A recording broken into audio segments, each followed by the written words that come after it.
Hey friends, Nikki here. Welcome back to another World Cup report, this time from Meiringen. And I heard a lot of you had trouble watching the stream, watching the feed in Europe.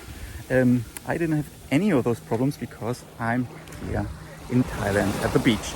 And I watched the competition yesterday. Will go home to my Airbnb right now, straight after this intro, and edit this video for you. So enjoy the voiceover and enjoy me ranting on over comp climbing in general. I like comp climbing in general, but I don't think it's the best format, or it's like, I don't know, I think we should do another episode. Why is climbing not that great to watch on TV compared to footy, tennis, Tour de France? Guys, I watch everything, but climbing is really, really hard for me to watch because it's not that exciting. Yesterday was okayish, and we will talk about the boulders in a bit. And let me know if you want me to do another episode why I think comp climbing like it is right now does not work that well. Nikki out, enjoy this episode. Beach.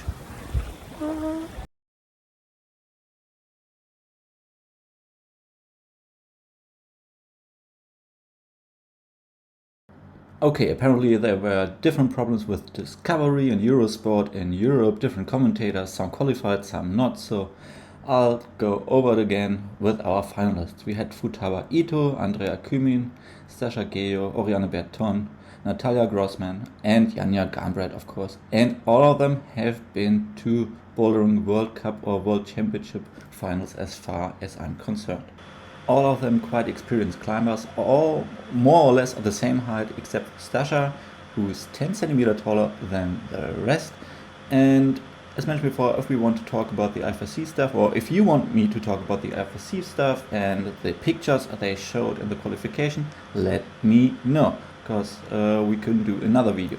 But now we'll jump into boulder number 1 and Futaba's try in boulder number 1. Boulder number 1 started with this run-up start.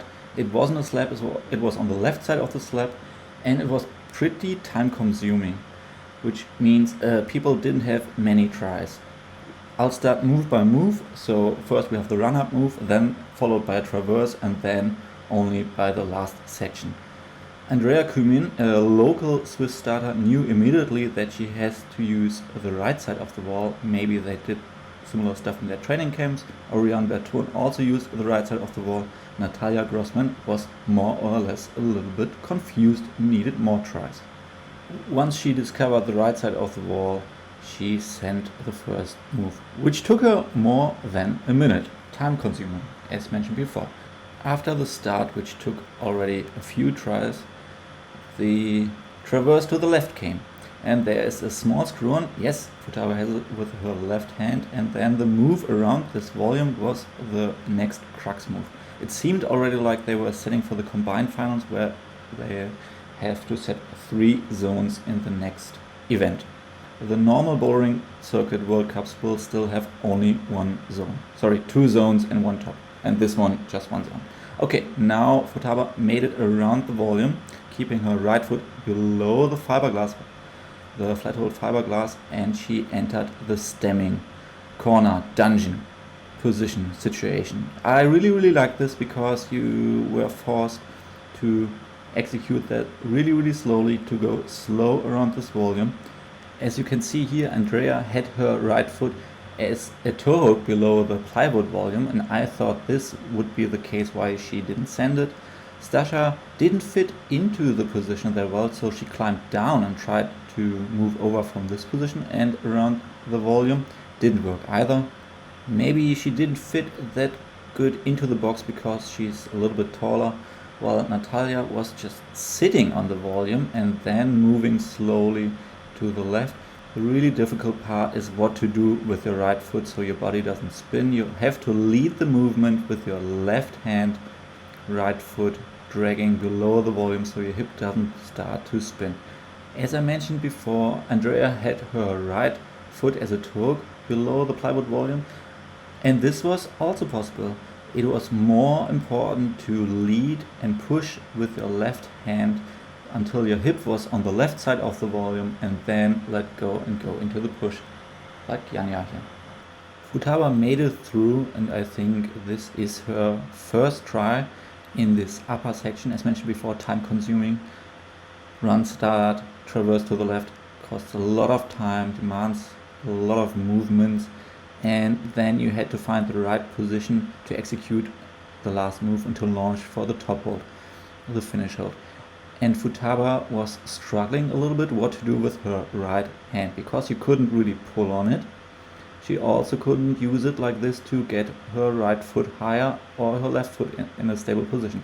Now she launched from below, hip too far, and this was not working. Natalia had the same problem, unfortunately. She could lift her left leg, and I was sure she would made it, didn't do it. And then, thank God, the IFSC sold the camera rights to whoever, because this is beautiful. We will not see whatever Janja was doing here to get her right foot higher. She just reached the top in her flash go. Sorry, this was Janja's second try because she messed up the start once. She's using her thumb here on the right hand a little bit as leverage to pull her body a little bit inside of the ball so she can release her right foot and lift it up to the right side and press against the volume and create a stemming situation with her feet. Unfortunately, this is the only camera footage we have, which is really bad. Nice boulder number one, maybe a little bit too slow. Not too slow, a little bit too long probably, or the start was maybe a little bit too intricate, time consuming. Anyway, boulder number two. This one is my favorite. It started with a jump, then a big throw from the zone to the yellow ball, and then the mantle of death. No one died, but I think three different moves, and we'll start to see how the jump works. First I thought there was a foothold on the left blue volume. There wasn't. So the jump was a little bit weird, and you had to jump over to this plywood ledge with both hands and control the backswing. This was Futaba's best attempt, didn't stick it though. Andrea Kümin in, I don't know, not her first try, she stuck the move, and we will take a look how she did that. Futaba had her feet left and right hip far away from the wall, while Andrea had both her feet on the right black start hold, hip closer to the wall, and she could glide closer through this dynamic move. You see that her hip is really close to the wall, and once they both get the volume, Futaba is looking up, her hip is parallel to the wall, while Andrea's hip is already slightly tilted to the right, and she can move her lower body, concentrate, look down, and smash her feet and plant her feet on the volume to stop the momentum. Andrea planted her left foot on the left side inside of the volume, but there was another way. Oriane on the left side and Janja on the right side, they also glide through the wall, while Janja is only using her right foot to jump off, but hip is, as mentioned before, close to the wall. And then at the swing back, they concentrate on their right foot planted on the right side. Oriane also takes the momentum on the swing to reach the next hold and doesn't stop the move right there. And then the style changed quickly again. After this dynamic move, it became huggy, thuggy, powerful. You had to reach higher from this really good handhold, which allowed you to place a knee bar onto a really small crimp, and then your whole body was below this huge ball, Shape Rider by Laurent, and you had to hug, thug, and maybe slap the big sloper to reach this yellow ball. Stasa as well, hanging below, reaching the yellow ball. Oriane, on the other hand, tried to use the knee bar and limited her reach a little bit, while Natalia also used the knee bar, but as it seems, she used her right hand as a momentum and move dynamic out of the knee bar. Also pretty powerful. Oriane tried the other way as well, but her right foot was a little bit too far to the left. You can see that Janja's right foot is far to the right or further to the right, and her hip a little bit lower so she can move smoother, get more momentum, and doesn't limit herself with her knee being stuck underneath the ball. And after this powerful move, they had to enter the mantle of death zone. Andrea was the first one reaching this high point, and you can see how difficult it was for her to move with her feet in a stable position. Almost slipped off, caught herself again, and now take a look at her hip. It's quite far away from the wall. We don't have that many camera angles, and I was really afraid that she might hurt herself falling off here. Stasa, I don't know whether she was tired or didn't fit into the box. Yeah, a little bit flexibility was demanded here for her size, which wasn't that easy. Natalia had to fight really hard, but was the first one climbing this boulder after several tries, while Janja flashed this boulder. I found a few bad camera angles, and I'll try to see whether we can discover what's necessary and what's not to do this move.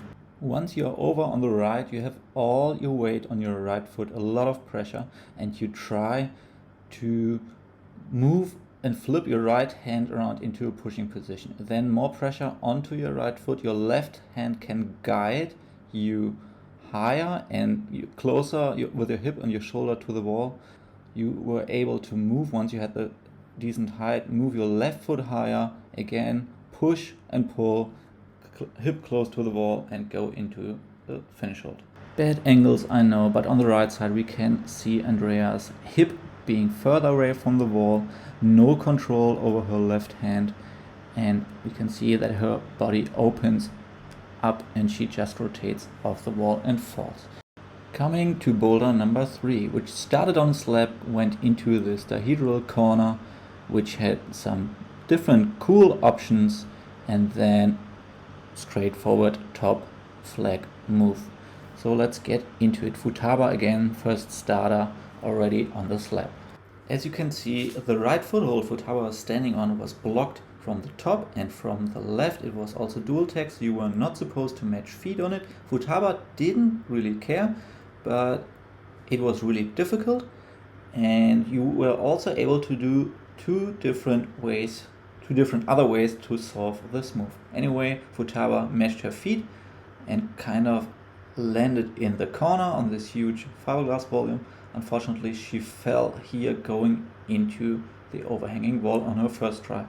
In her last try, that was really spectacular. Take a look at the clock. She managed to do this. 6 seconds left, 5. Looking at the clock, and in this moment, bam! Before she reached the top, the time was over. Somehow a judge, I think, agreed, but later on, yeah, they denied her the top, as you can see. Andrea showed off the first other way how to do it. She stepped through, while Stasa tried to step through, and I think in her first try she did this. That would have been really cool, and I guess it would have been possible to try to step through as well. And then she tried to go down. I think a few years ago we had something similar here.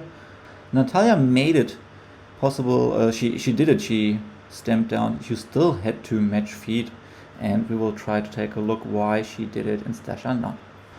They both slowly tried to squeeze themselves into the corner. And now we take a look at Natalia's feet. Her right leg is straight, her left leg is like a balance, like a leverage, pointed to the left, so she can slowly glide down. Stasa, on the other hand, is 10 centimeters taller, so her right leg is already bent. But I guess her left leg could have been a little bit further to the left, stretched out as a counterweight, because I guess not all the setters are Natalia's height. They are more similar to Stasa's height, and I think they tried this as well. But maybe the spinning method would have been her way to send it. After this, you could do it quite dynamic on the left side, Andrea and Futaba, but Oriane on the right side used her flexibility, went really low, was able to reach the yellow half moon before that and move slowly over. Then 3 times the same move, this flag move, foot plant on the right side, or a knee plant. Thank you, Janja Garnbret. New move, never seen that before. Once again, the flag move. I like to call it flag. I don't like the scorpion kick because it's only a scorpion if you do it like Andrea. You cross the line and now you have to stop the momentum. Like Andrea with your feet behind your back, or like Oriane, foot plant next to your hand, or like Janja with your knee next to your hand, and that's how you stop the swing.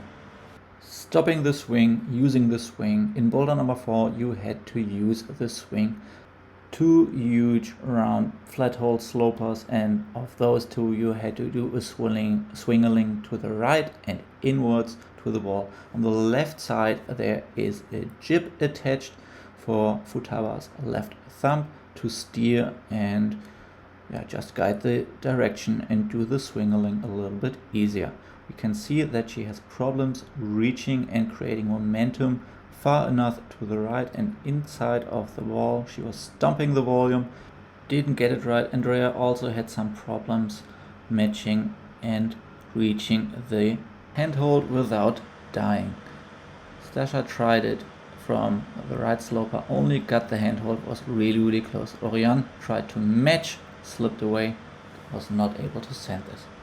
So again, no send in boulder number 4 until Natalia and Janja came. And this is side by side. We will compare it in a bit just to see how quick and how determined Janja again was, and just climbs in general, used to wild momentum moves, used to winning, but still showing a lot of emotions. The scrimpy part wasn't really hard. It's just like right hand, left hand, move into the top hold, and then raise your left foot to create opposing force and match the top hold. Congratulations, Janja Garnbret, on winning the first Boulder World Cup this season, and let's get back to the analysis.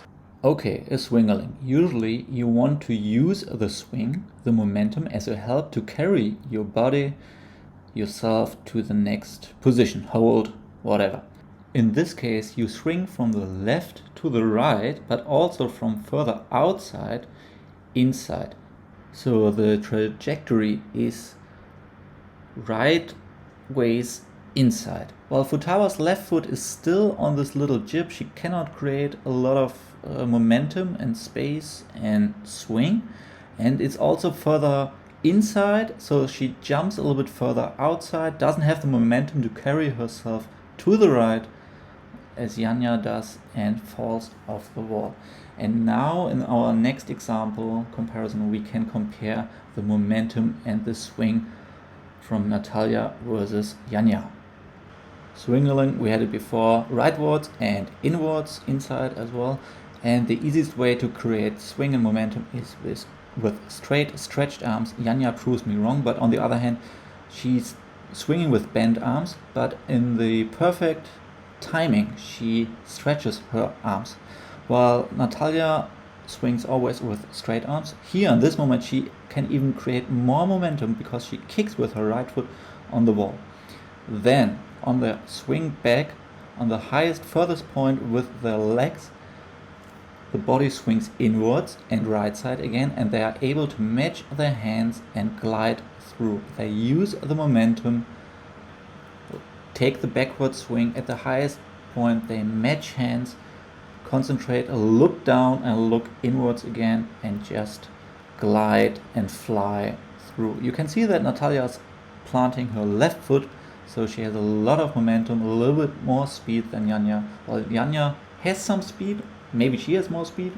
Anyway, she's also gliding through with her hands. Really interesting, really great movement by the both of them.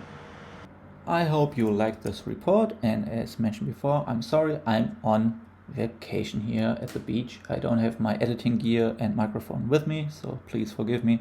Anyway, congratulations Janja Garnbret and also Natalia Grossman and Andrea Kümin for getting the bronze in her hometown, home country, anyway, Switzerland. I think Natalia and Janja are physically and technical climbing wise way far ahead of the other ones. I'm excited to see whether Miho can catch up with them and whether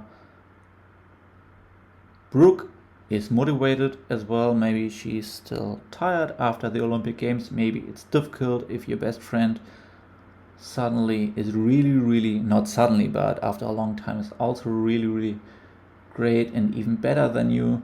So this will be an exciting season, and I will attend one of the events, Brixen, in June. I'll be there, so if you have any questions regarding World Cup, IFSC or IFSC route setters, I'll be there. I can ask those questions for you. So drop the comments here or on Instagram. Nikki out. Have a good time. Bye bye.